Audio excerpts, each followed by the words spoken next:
Reset. Hello, folks. That's us back. And the thing is, if you're watching this, it doesn't matter. But if you're not, you need to refresh your screen, possibly. But we've sorted out the mics anyway. So what's going on? Whoa. Right, back to Norrie. So Livy, yeah, the swear box, Martindale swear box wasn't availed of. So I think he did really well, actually, to be honest. Can you guys hear me? Because I'm hearing you very slightly. Yep, I can hear you fine. But I can't hear you, Chris. Can you turn your bit up? David, what are you like? Can you hear me, Norrie? I can hear you perfectly. It must be mine. I'll try this. Chris, no bother. Do this. We'll have to go with that. We're back anyway. Where were we? We're talking about football and Livingston. And Livingston not getting the rub of the green, and we're wondering why this might be the case. Is it because they're a lower team, or is it because they're at the bottom for a reason, and that they're kicking and scraping for a win, and that turns out to be why they're getting no results against them? Don't know. It's a toughie, but I wouldn't like to be the Livingston manager every game. Unbelievable. Somebody messaged me, David, after the last chat about the rugby.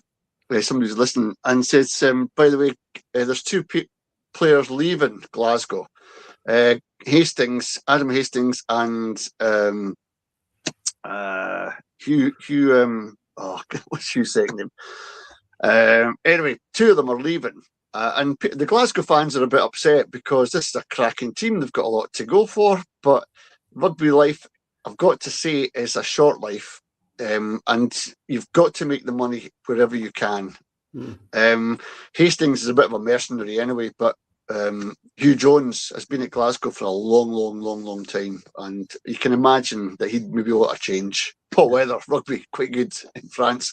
I would take it as well. So anyway, listen, thanks for that. The other news coming in, I guess, is on a Scotland level, Andy Robertson is moving away from Liverpool, it seems, to Tottenham Hotspur. Really? And they're saying that that's because he can't get a game for Liverpool. He's in the reserves or on the bench, and he's desperate to feature in Steve Clarke's plans, and he reckons the only way he can do that is be a first-team footballer. Chris, a good move or a backward move? What do you reckon? He's a Liverpool stalwart, Andy Robertson. Well, I mean, sadly, he isn't any longer. I think it's 4 games so far this season. But one of them probably how do you even pronounce it? Carabao Cup. So his days are numbered. I appreciate the fact that he's hung on in there and tried to fight for his place. That shows a bit of integrity.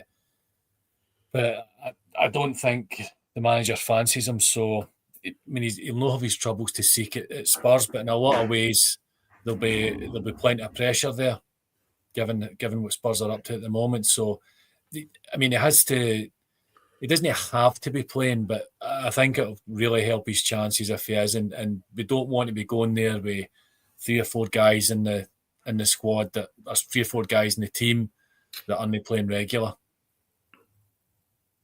I only caught some of that, Chris, because you're really quiet from my end. I can hardly hear you, but the gist of it was he's got integrity, I think, and he has to move. David, do you agree? Do you think at his age, 31, he's into a Premiership team? He's still in Steve Clarke's eye line, I guess, if he gets first-team football with Spurs.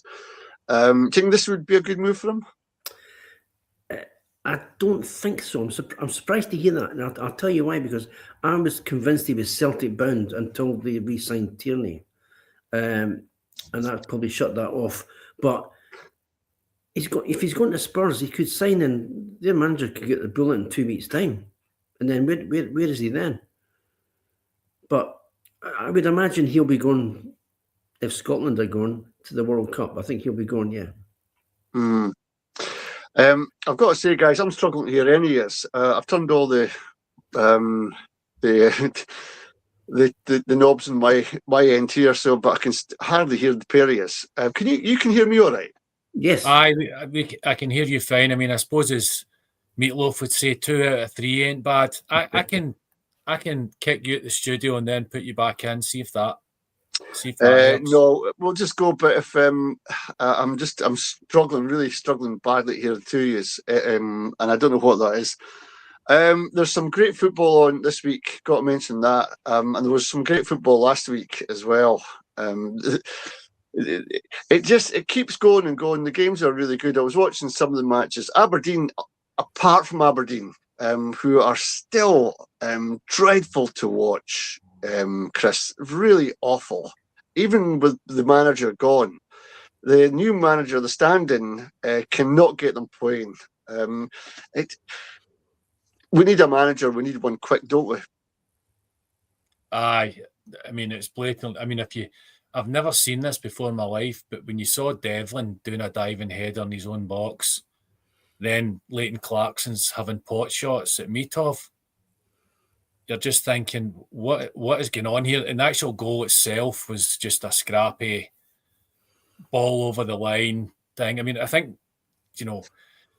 Cameron was probably the one of the few highlights.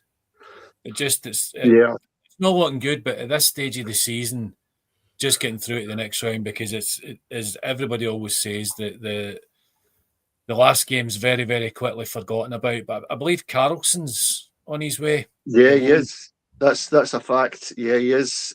He's gone back to his parent club. But then they're lending him out to Utrecht in Holland, in the Netherlands. Unbelievable.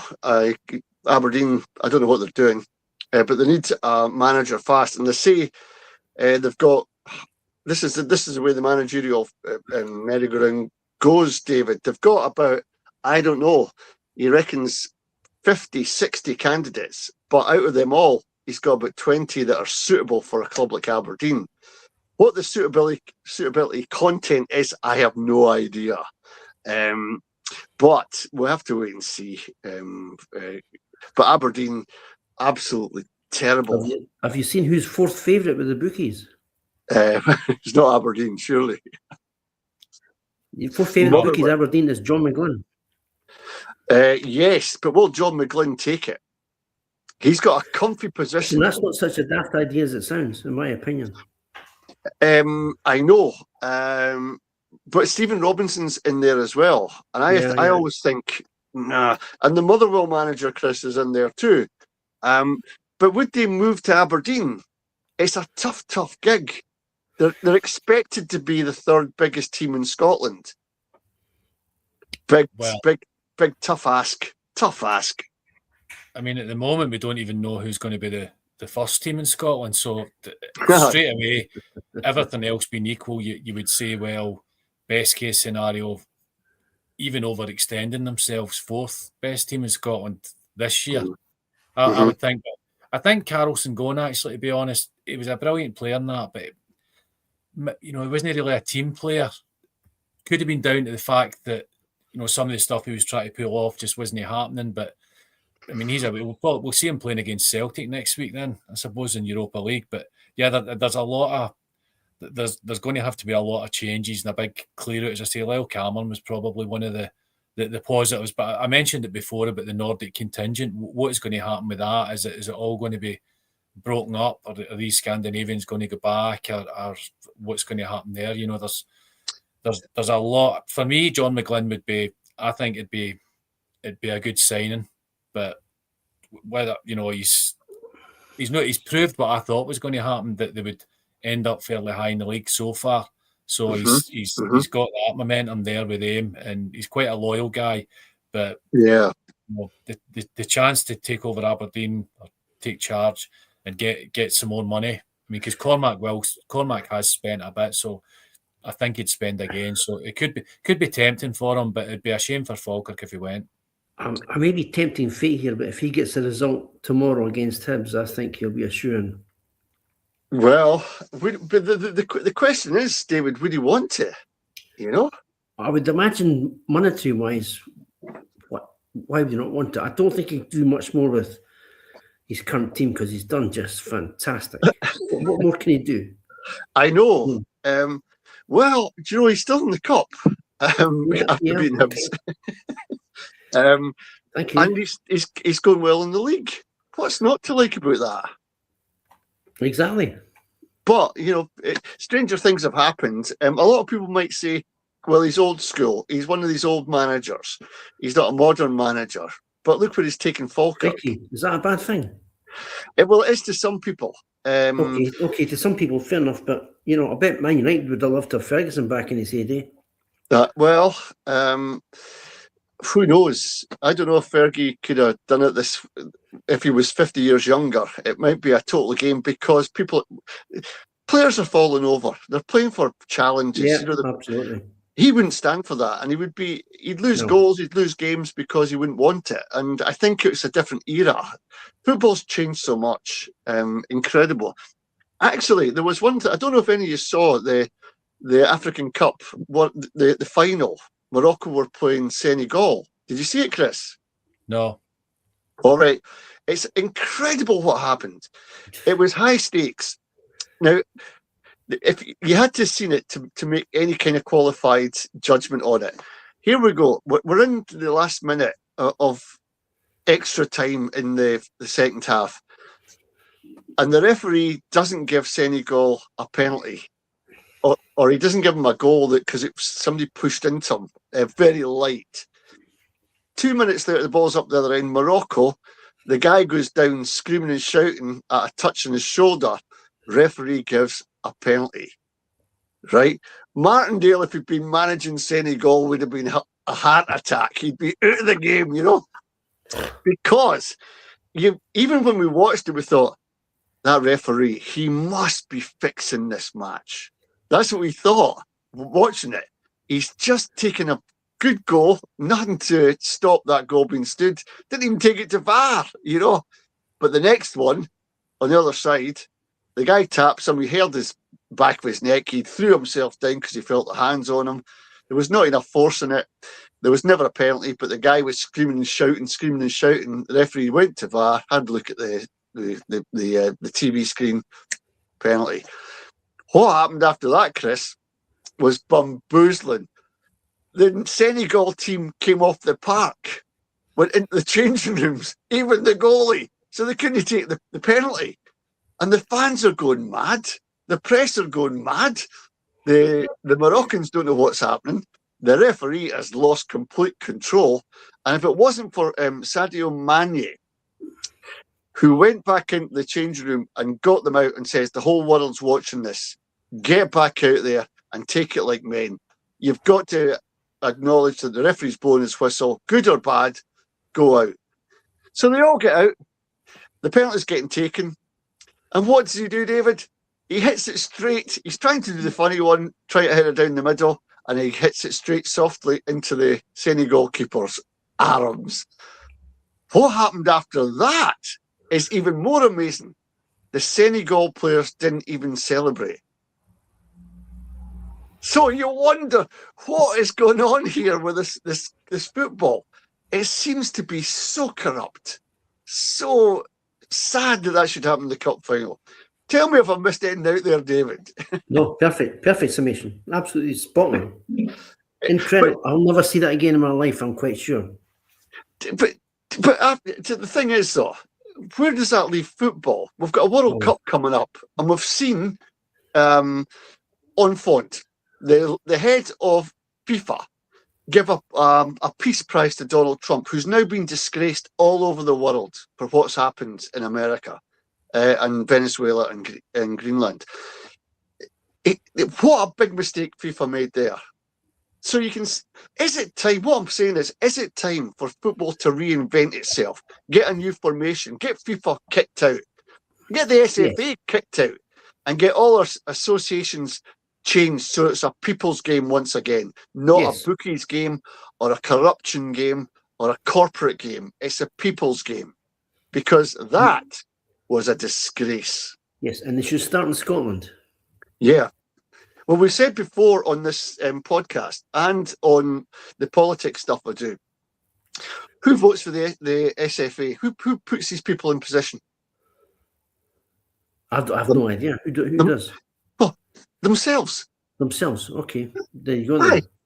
And so you get all these business people coming and going, and they move the deck chairs, and they're the ones that are making the decisions on Scottish football. Why is it we've still got Hampden Park the way it is, decrepit, falling to bits? But wait a minute here. Wembley's been upgraded. They've got a brand new stadium. Wales has got a brand new stadium. What's Scotland got? What are the SFA doing? Nothing. Where's all the money going? We don't know. There should be an absolute inquiry and a court case. Get them up in front of the judges. What have you done with all the money? We've entrusted you, or you've entrusted yourself with Scottish football. What have you done to it? You know? No, they'll just do a Section 35 and go bin it. I know, but we've still got to ask the question, David. Yep. We've still got to ask. And if we don't ask, we'll never get.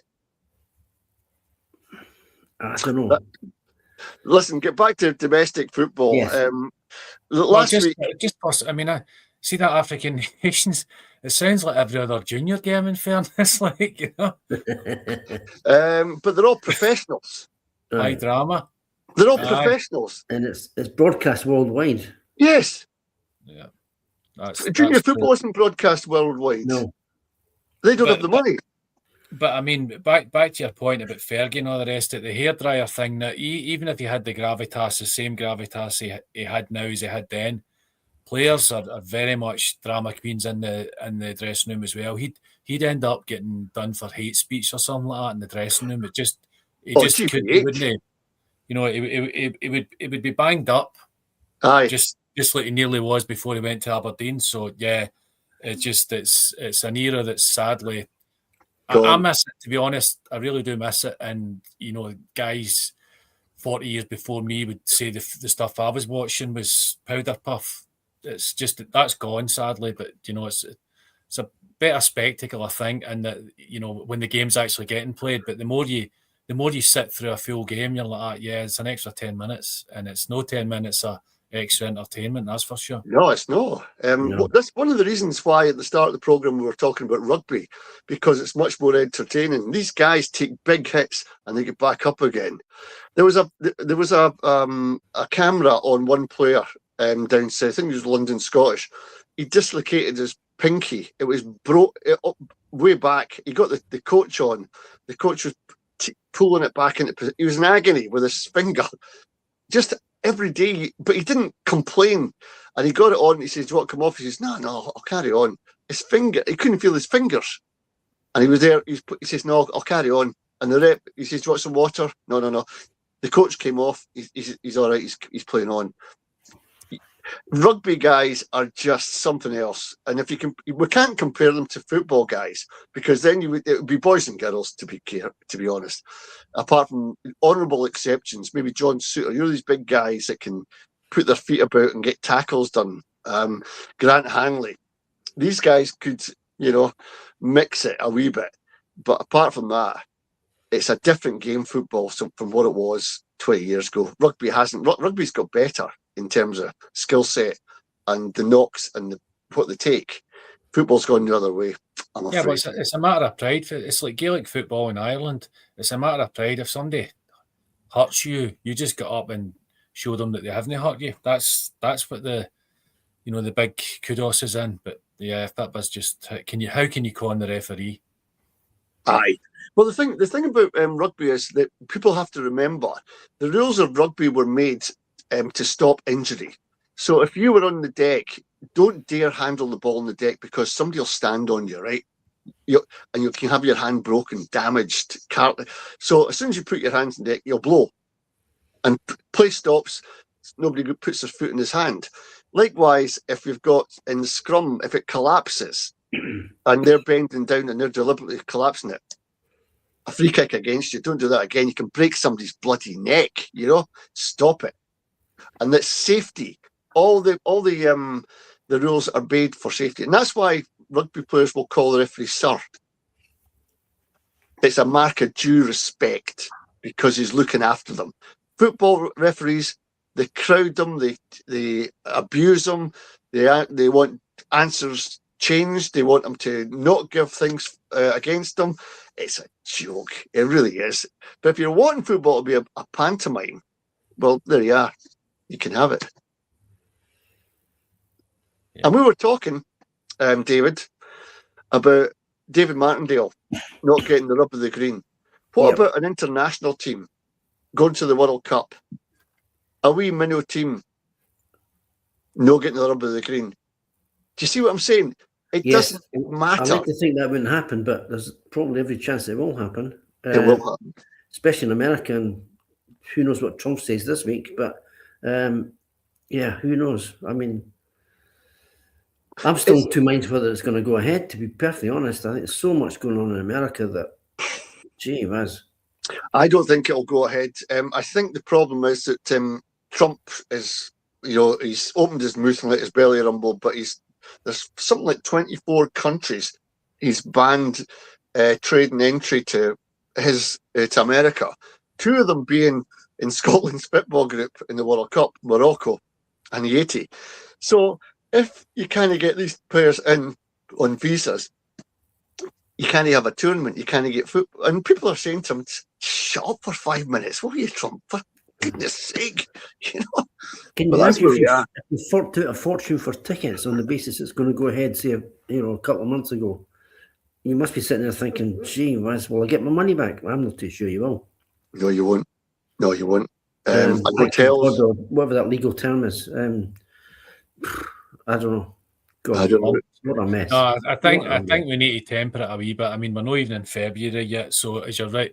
I mean, Trump will open his mouth and say some things, but it's essentially a negotiation tool and a shock tactic, I think. So I wouldn't worry too much about that. But obviously, I'm not the guy that's sitting in the wrong end of a set of tickets in a hotel on a flight.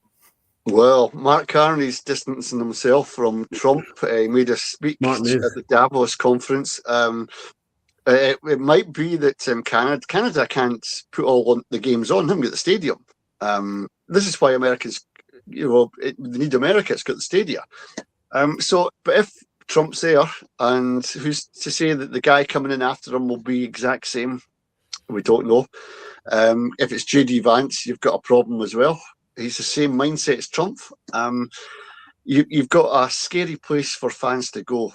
And I think that's going to put a lot of people off. And it might be, even though it's this early stage, it might be enough to stall tickets. And if you stall tickets and people don't buy them, then the stadium get jittery. Who's going to be here? We'll put it to smaller stadium, blah, blah, blah. We don't need...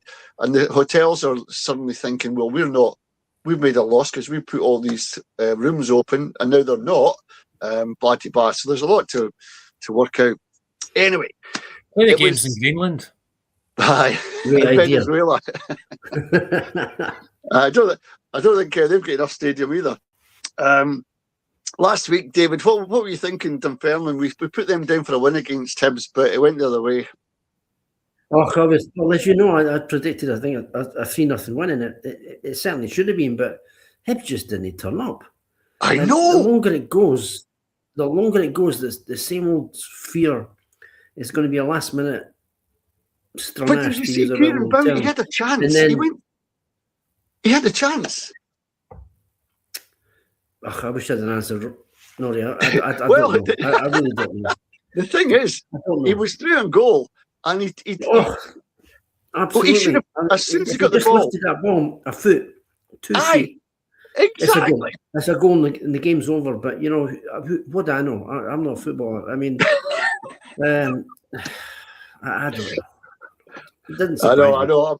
Listen, it's hard when your team after 35 minutes. It didn't surprise me because that's where it was going in a hurry. Right. Yeah, but they had the chances. Hibs had the chances. It's a absolutely, but they reap what they've sown yet again. Yeah, well played, Dunfermline. Absolutely well played, Dunfermline. Fantastic, brilliant. And see, when the draw was Dunfermline, it's Neil Lennon. You think, what could possibly go wrong? What could possibly go peak? I know. The ghosts of Christmas past, you know what I mean? My goodness. There's some other cracking matches. The only saving grace, Norrie, dare I say, is that our near neighbours didn't fare too well. Yes. So that was a slight recompense. We'll get to that in a minute. The other games that we highlighted last week were Airdrie Odeons against Arbroath. That went to pens for Airdrie. We said that at home win.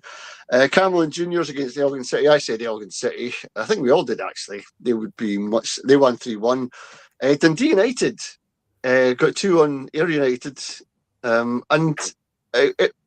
To be honest, Dundee United were all over them. It was a it was a good win for them.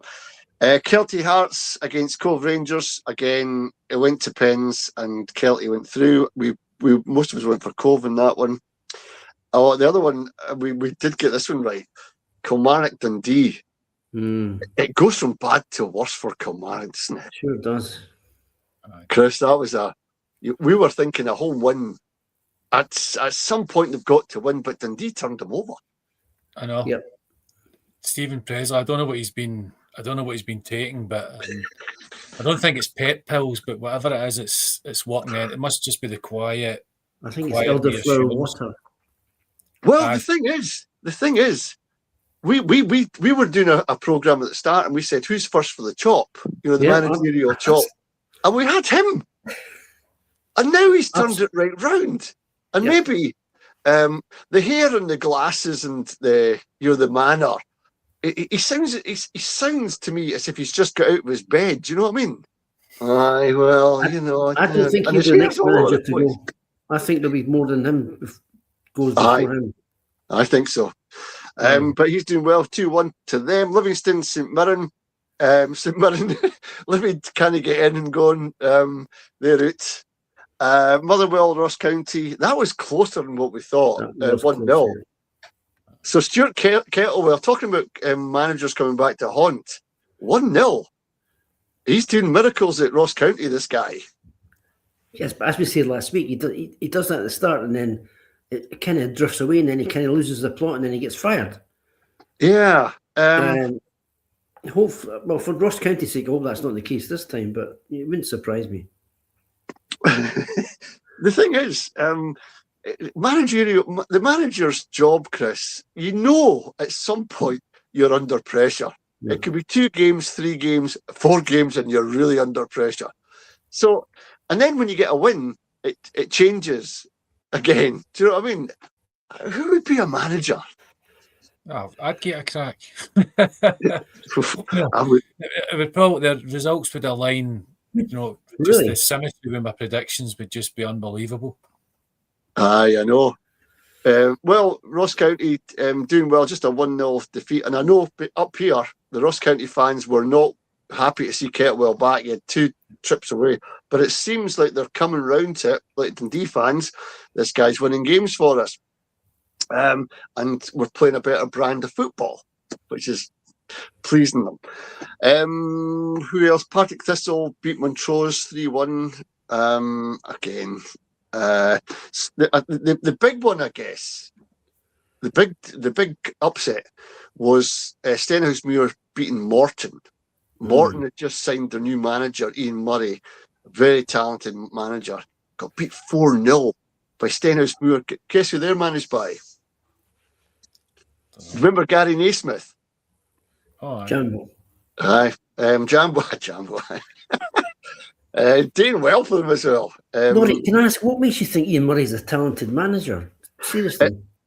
Because see, when he was at Wraith Rovers, okay, fair enough. Yeah, he turned them right round, and he got a team playing well, and they were in the playoff position. Yeah, and he got sacked. And that is one of the things that bamboozle me. You get them to the very, very top, and you're nearly getting them to the Premier League, and you sack them. And you take on Barry Robson, Come on. And now he's been Morton. That's a fair shout. I'm not convinced Ian Murray the manager, but I could be proved wrong.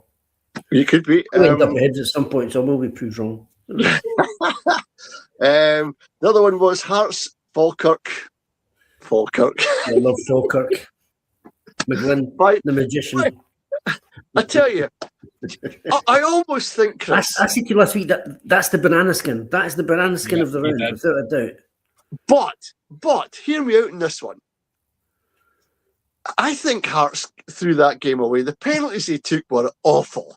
Yeah, okay. Skied over the bar and all the rest of it. And you might think, well, if they get out the cup, they can concentrate in the league.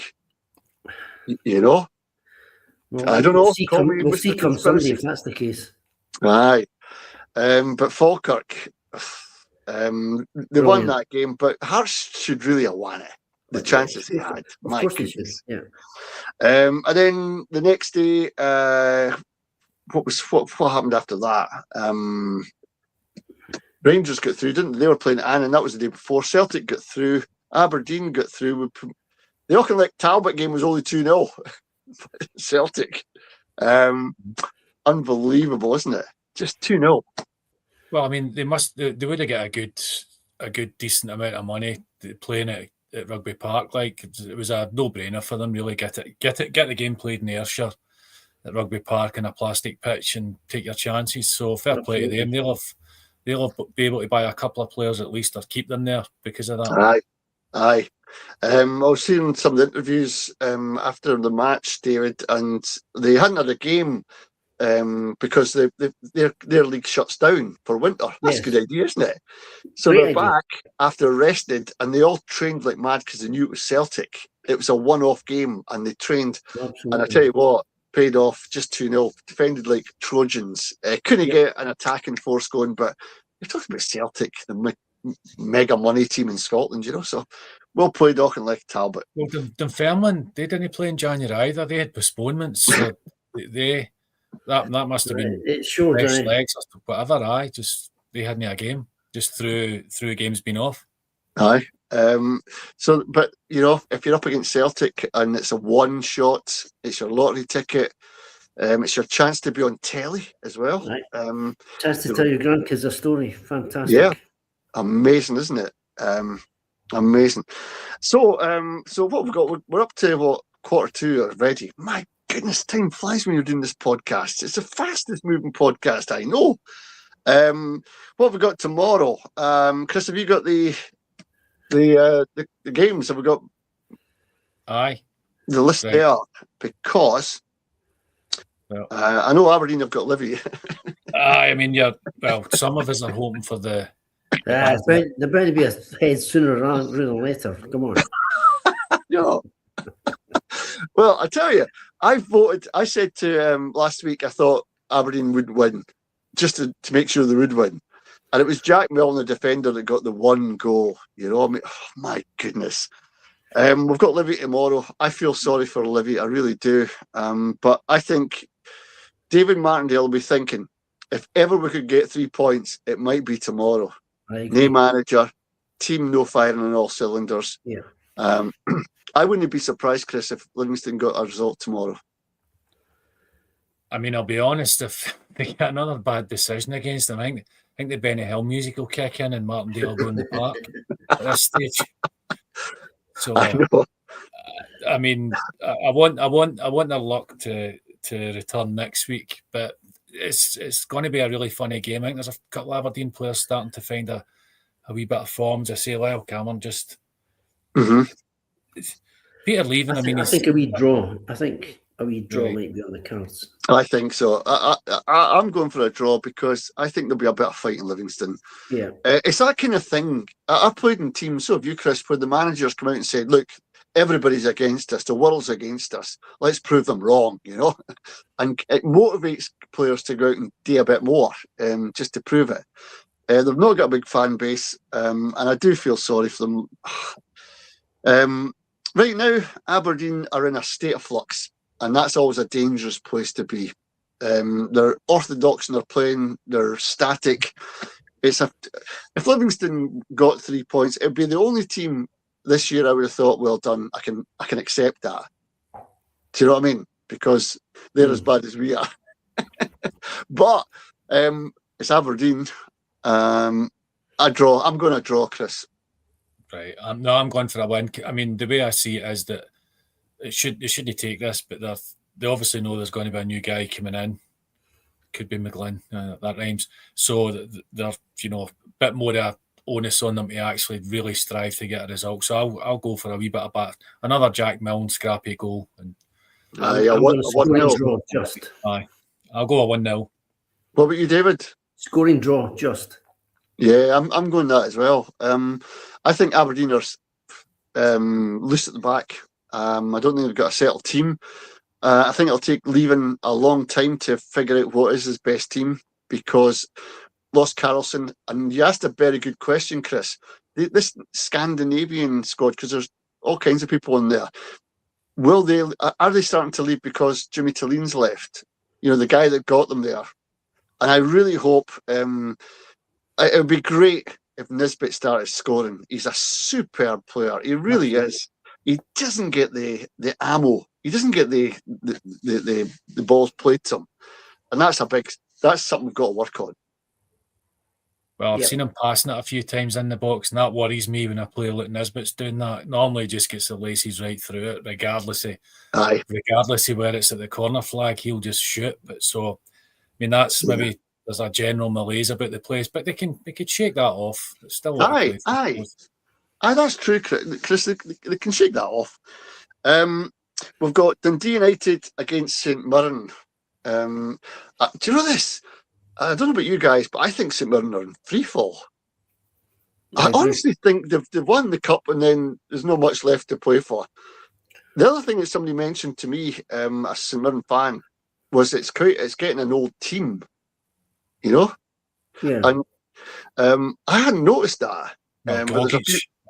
Gogic, Marcus Fraser getting old. There's one or two that are, you know, on the latter start pages of their career.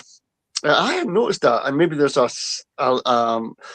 strength and depth in the squad to bring new guys in. Dundee United played well against Ayr United, and it's at home at Dundee United. I'm giving Dundee United this one. I really am. They're playing really well up front. They're making chances. I'm going 2-0 Dundee United. I think Dundee United will win. Yeah, I'm not sure the score, but I think they'll win. Yeah. You got to give us a forecast, David. Okay, in that case, I'll go 1-0 just to be different. I've already gone 2, but I think 2 is probably good. Yeah. Chris, what about you? What do you think in this one? It's a strange one. I think the St Mirren players aren't much older than they were when they won the cup, so I don't know. Suddenly you can't suddenly have aged 20 years. So but they're playing a lot of running football. They just haven't got it for a whole season. They need changed over. I do fancy Dundee. I think St Mirren will score, but I fancy 2-1 Dundee. 2-1. Aye. 2-1. Yeah. So we're all going to Dundee United win. Yes. On form from both sides. I can't see it going any other way, to be honest, that one. Falkirk, Hibernian. Oh, Frankie. And it's at Falkirk's home ground. So, David, you're heading your heart in this one. Polar opposites. I mean, a win would put distinct distance between us and Falkirk for a top 6. Yeah. But based on last week, yeah. I can see a 0-0 draw. I really could. But David, there's one saving grace. Things are fine at the moment at all. Aye, but I think Chris mentioned it earlier on. Things can be changed in training, sorted out. And Kieran Bowie needs to know that when he gets the ball and the goalie's running at him, he's got to be quicker in his thought. He can't dribble the ball straight at him, hit him off his legs. That won't work. You've got to be clinical. He should be shooting on sight. He's a big guy. He's a powerful guy. We were talking about this. Just hit it. Aye. If you blown it over the bar, fair enough. Aye, exactly. There are others, Chris, that would say, well, you've got to make the goalie work. But if the goalie saves it from 4 yards, you're not making them work, really, are you? No, definitely not. No. I mean, just as far as, Strachan said that he said, the best players, what happens is when they get into positions like that, time slows down as opposed to speeding up. Their brain just slows. And 23, he's no, he's not the youngest of players now, but yeah, if you think about it, Shanklin went for, was it the best part of a year or whatever? No scoring. Aye, he did. Generally. Aye. So if somebody like that can you're talking about slow motion. You think about McTominay and that famous overhead kick. It looked like he was hanging in the air for about 3 or 4 seconds, waiting on the ball arriving, and then boom. He's doing that every other week now. He's got a wee taste for it. He scored again during the week. I mean, do you remember? I remember Ronaldo going up for a header, and he rose so high up. He seemed to be there for ages. Yeah, and he moved his head and his body, connected right in the ball, and he dropped back down again, higher than the other player. But that was recently voted the best headed goal ever scored. Yeah, but he looked as if he was flying. You know, so high. Yeah. So, do you know this? For a result on this one, the saving grace for Hibs is that they can't play any worse. They can't play any worse. And I think they'll go back to their old ways. I think they will. It depends if Rocky's playing. He usually adds a bit of steel, but he's prone to the big mistake as well. Mulligan's a really good player. He's consistently good. And Kieran Bowie, I think Hibs have got enough to get a win here, and I think because they need it, they'll go for it. Going against the grain here, I'm going Hibs 2-0. What's the Hibs man? What does the Hibs say about it? I would take a 1-0, but it depends what team turns up. I mean, so what? Give us a forecast. 1-0. 2-2. Hibs, sorry. Oh, Hibs, right.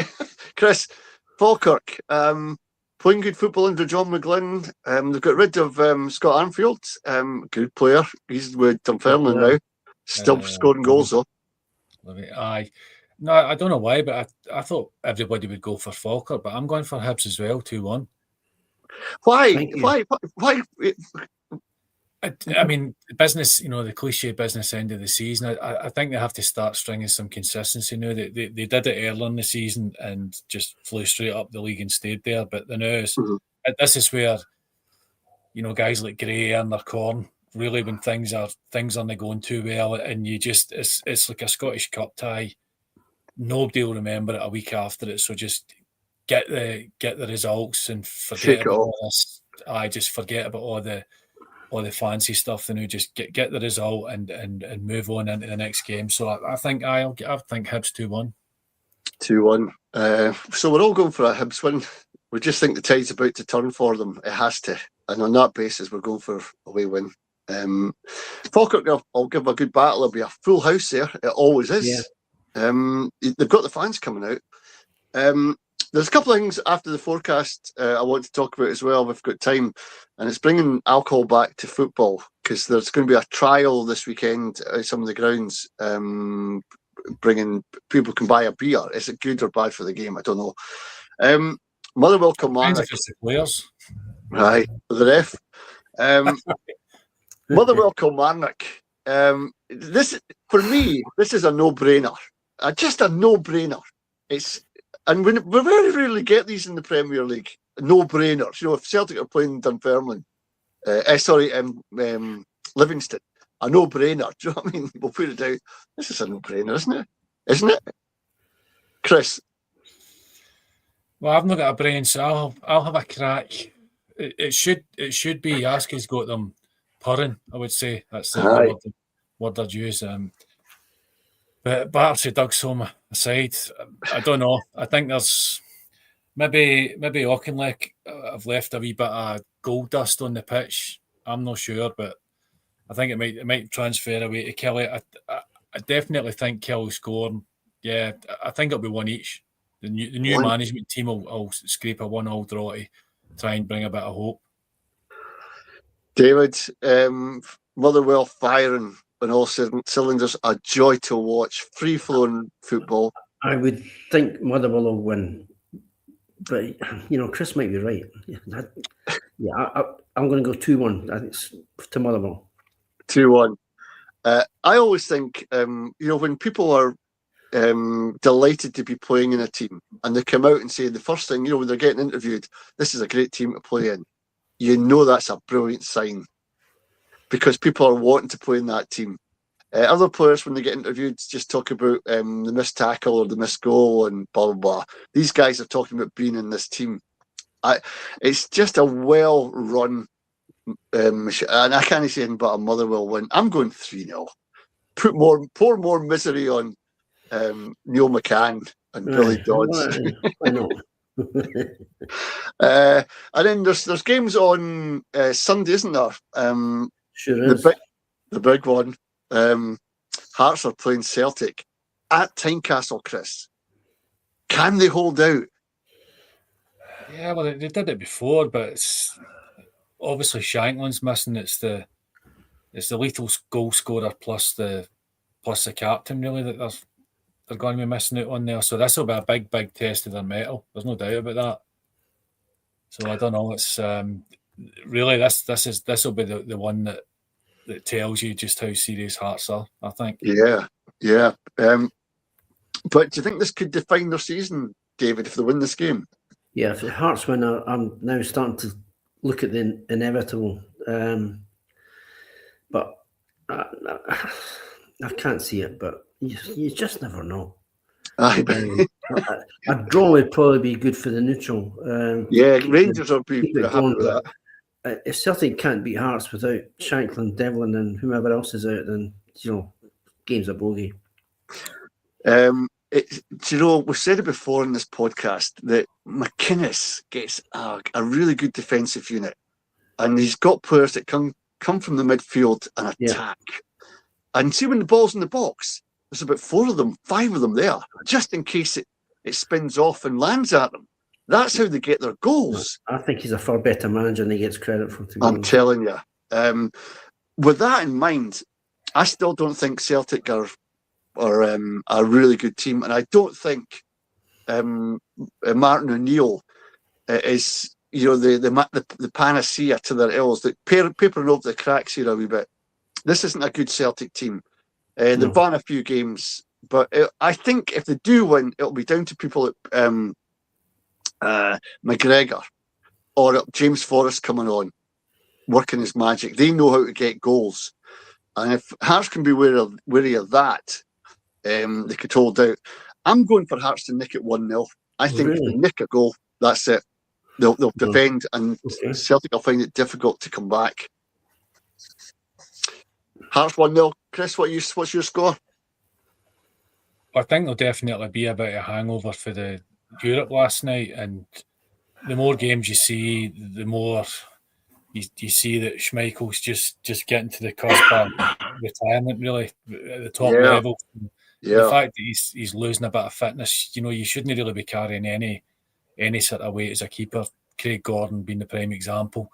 So, correct. I mean, McInnes is practical. When he went down to 10 men, he still stayed with 3 up top. So I quite like that, and that keeps the pressure. On. So I don't think this game will decide the season, but Devlin and Shank was a big loss. But I think 1 each would probably, that's my guess. There we go. What about Hibby? How do you see it? I think 1 each. I would have to agree. I think 1 each. I think I don't see much difference between the two of them. McInnes is shrewd. I think Martin O'Neill's just biding time there. Love to see something win, but I can't. I don't. I'm not convinced they will. You see, the thing is, if they're both at 3 o'clock on Sunday, sorry, Rangers are playing their next game. If Hearts win that game, then Rangers that'll take the wind out of their sails, I think. But if they draw it or lose it, they've got the gusto. They're going to say, right, come on, we can reach them. If we get 3 points, we're neck and neck. It's a really important game. So I'm saying Hearts to win. You guys are what, drawing? Draw 1 each. Which doesn't give any of them any advantage. But if Rangers win, could do. The problem for Rangers, even though they're playing at Ibrox, they've got an informed team playing tomorrow, Dundee. Now, could Dundee upset the whole apple cart here? No. Sure not. David, come on, why not? I don't think they're good enough. Listen, I've been wrong. I was wrong last week, so who knows? I mean, that would be the apple cart upset of this of the season, probably so far. Yeah. But, I don't know what the odds are, but I think it's unlikely. Yeah. I think Rangers will probably win by a couple of goals. But I'm thinking here. Who's Doug? It's not. That's not my end. Is that your end, Chris? No, it's my end. Oh, is it yours, Davey? Right. Sorry. For my partners, odds on. Rangers have won the last 8 games. They're on a run of form. They've got a good settled team. The only thing is Dundee are playing stifling football. Celtic have tried and failed. Aberdeen have tried and failed. Other teams have tried and failed. It's the way he set them up. And when they break on the counter, they've got fast players. They've got really fast players. And if people like Tavernier are playing, he's going to be lost for pace. And these guys, they are the guys that score on, hit the ball on the button. They don't dilly-dally. It's one touch in the net. And that could be the difference, I think. Rangers, do you know this? If Dundee got a draw at this game, I think they'd be happy. But Rangers would be absolutely fizzing. So I'm going for a draw. His face. I'm going for a draw. I honestly think Dundee could do something here. I'm going for a 1-1 draw. Well, I mean, Rangers get the. Well, they played at Ibrox, and I think what you could see there at Ibrox was they knew they were out, so that probably helped. But they were quite relaxed when they played, and they did well. So yeah, they're putting together a few results. But I mean, the times I've seen Dundee playing, Congreve and Yagon, just they're fast players that hurt teams. I don't know if Murray's fully fit yet. I'm not convinced that he is, but a half fit Murray's still a decent player. But no, I think Rangers will win this one by the odd goal, maybe 1-0. 1-0. David? 2-0 Rangers. Oh, you give him as much as that? Yeah. I think Elvis he's got a lot of time to think about this game. It could be another feather in his cap. He's turning out to be a good manager. The players all like him. It's just likely. And if you're a Rangers fan, you'd be absolutely shaken at this one. You don't think this is a given at any point.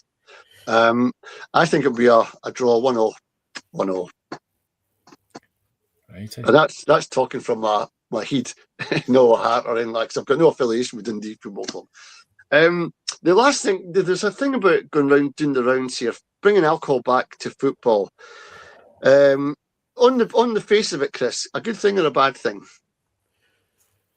I think it's a good thing. I mean, you've got to try. If people misbehave, then get them out or whatever. But yeah, I think if other people can do it, I mean, they have it in Russia right enough, but that's that's a sport unto itself there. But no, give it a go. Boost revenues and see how it goes.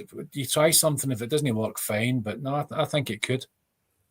But I'd put this point: Scotland's always had a problem with alcoholism. It's part of our character. It's just, and maybe it's been.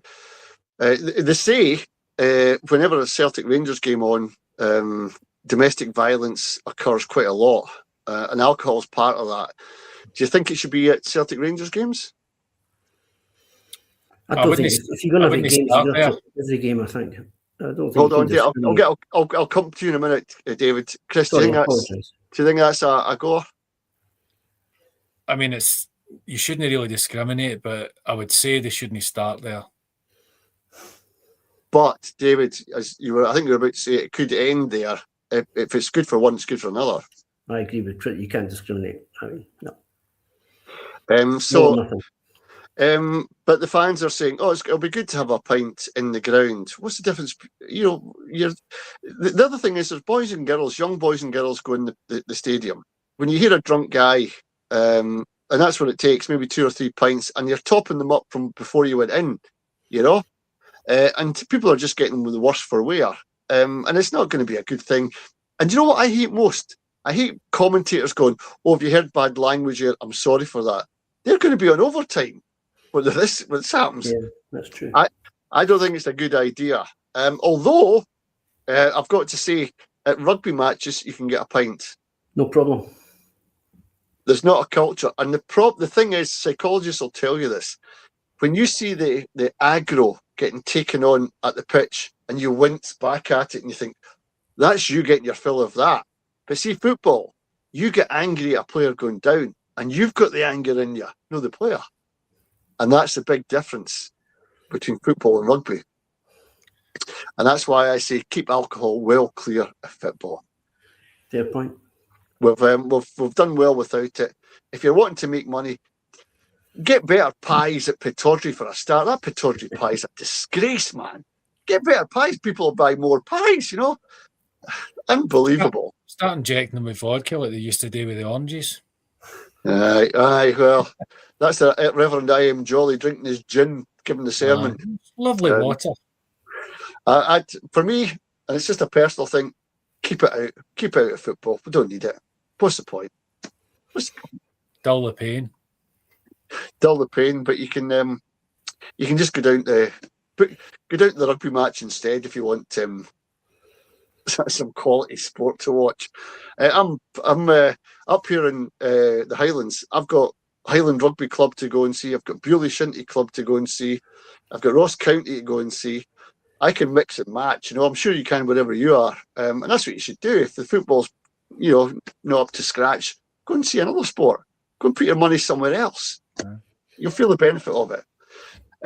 Listen, we've come to just about the end of the time. We've exhausted our topics and we had an interruption. But listen, always remember to subscribe and like and share whenever you can, folks. It does us a lot of good.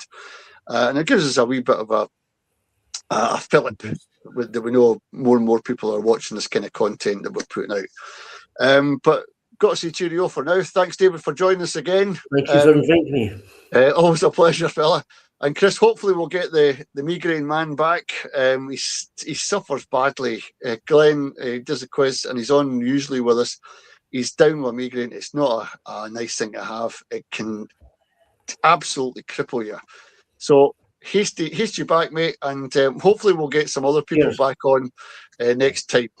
But for the time being, all the best. Right, all the best. See you later. Bye.